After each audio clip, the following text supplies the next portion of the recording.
तुमची मुलं जर का म्हणत असतील की आम्हाला परदेशी जाऊन शिकायचं आहे आणि त्या गोष्टीचा तुम्हाला आनंदही होतोय पण कुठेतरी भीती पण वाटते, कारण खरंच हे वर्थ आहे का, सेफ आहे का, करिअर खरंच घडेल का, अशा गोष्टी जर का तुमच्या मनामध्ये येत असतील तर हा व्हिडिओ तुमच्यासाठी आहे आणि तुमच्या मुलांसाठी पण आहे. या व्हिडिओमध्ये सांगणार आहे की whether it is worth going abroad for the studies आणि मग तुमचं ग्लोबल करिअर कसं होऊ शकतं हे मी या व्हिडिओमध्ये सांगणार आहे.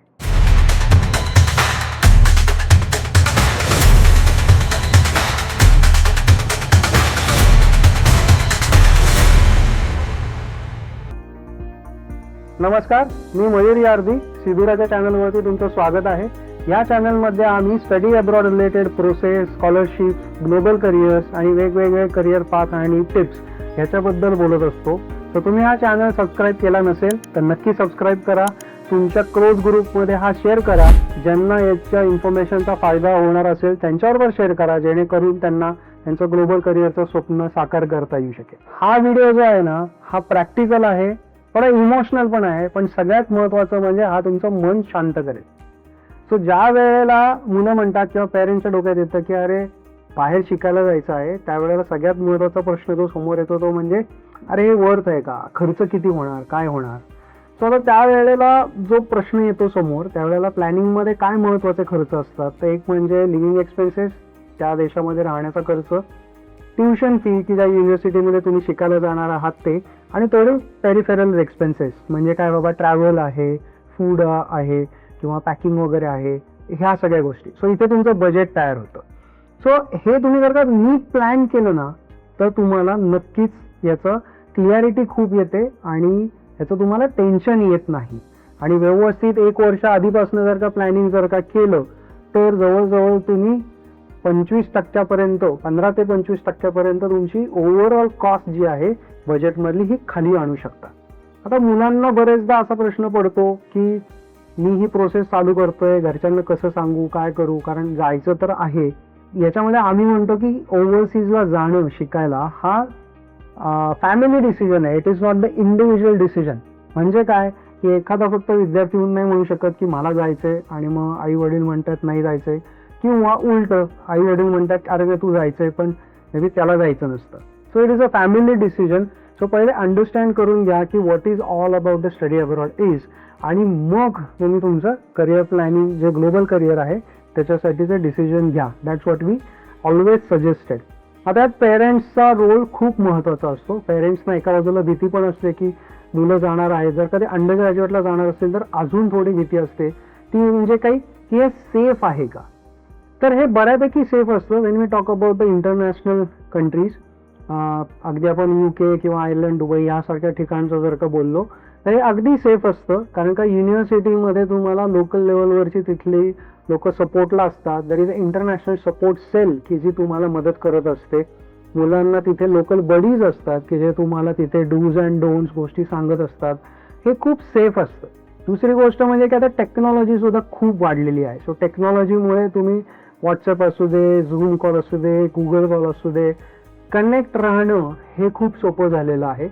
त्याचबरोबर अगदी स्टुडंट्स बरोबर पेरेंट्सने जर का त्यांचा टुरिस्ट व्हिसा वगैरे करून ठेवला तर अगदीच ॲक्सेसिबिलिटी म्हणून तुम्हाला कधी जाऊन भेटायचं असेल त्यांना तरी सुद्धा पॉसिबल आहे. किंवा स्टुडंटसुद्धा since they get multiple entry visa, so ते त्यांच्या होम कंट्रीला येऊ शकतात. Obviously they have to give the reason to the university why I am going, किंवा ते काम करत असतील पार्ट टाईम लेवलला तिथे तर त्यांना सांगून त्यांनी येणं हे गरजेचं असतं.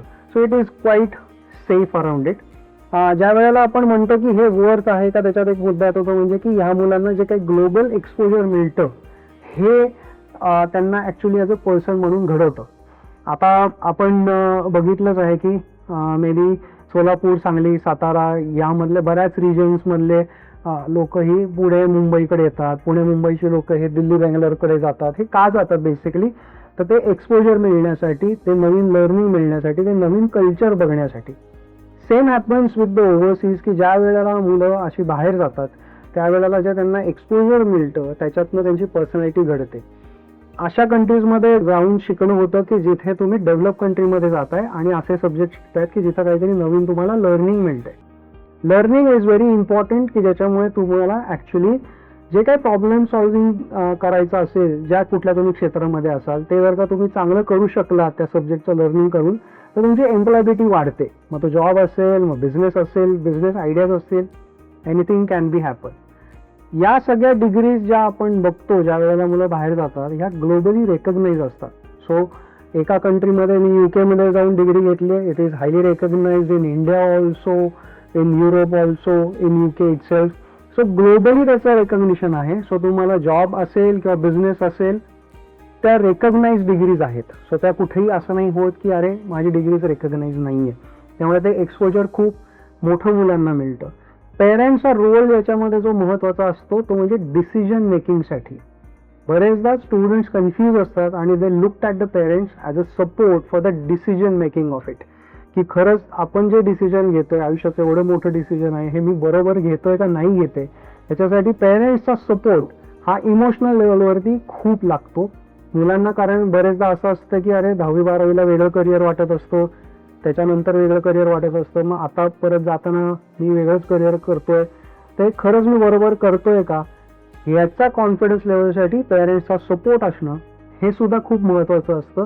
आणि त्याप्रमाणे तुम्हाला चांगलं करिअर निवडणं हे नक्कीच जमू शकतं. ऑब्व्हियसली एज्युकेशन काउन्सिलर ज्यांच्याबरोबर तुम्ही बोलताय ते सुद्धा तुम्हाला मदत करतातच. आपण पर्सनॅलिटी टेस्ट बद्दल पण बोललेलो आहोत काही एपिसोडमध्ये, सो तुम्हाला त्याच्यामध्ये सुद्धा त्याची माहिती नक्कीच मिळू शकेल.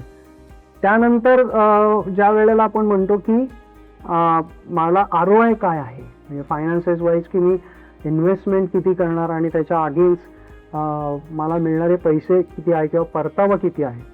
सगळ्यात महत्त्वाचं जेव्हा पेरेंट्स असं विचारतात ना की माझं रिटर्न ऑन इन्व्हेस्टमेंट काय आहे, as a consultant we feel really happy. कारण का जेव्हा तुम्ही एज्युकेशनकडे ॲज अ इन्व्हेस्टमेंट म्हणून बघता तर तुमची जी थॉट प्रोसेस आहे ती एकदम बरोबर आहे. सो तुम्ही बरोबर एज्युकेशनवरती इन्व्हेस्टमेंट करताय, त्याचं लर्निंग तुम्ही करताय आणि मग त्याच्यानंतर तुम्हाला जे त्याच्यातनं अर्थार्जन होणार आहे किंवा तुम्हाला जो पैसा मिळवायचा आहे त्याच्यावरनं तुमचं पूर्णच्या पूर्ण पुढची वाटचाल चालणार आहे. तर जेव्हा परदेशी आपण शिकायला जातो त्यावेळेला आपण एक उदाहरण घेऊ UKचं. साधारण 12 लाख ते 20 लाख पर्यंत फी असेल चांगल्या इन्स्टिट्यूट्समध्ये. लिव्हिंग एक्सपेन्सेस साधारण 10 लाख ते 15-18 लाखापर्यंतचे लिव्हिंग एक्सपेन्सेस असतील.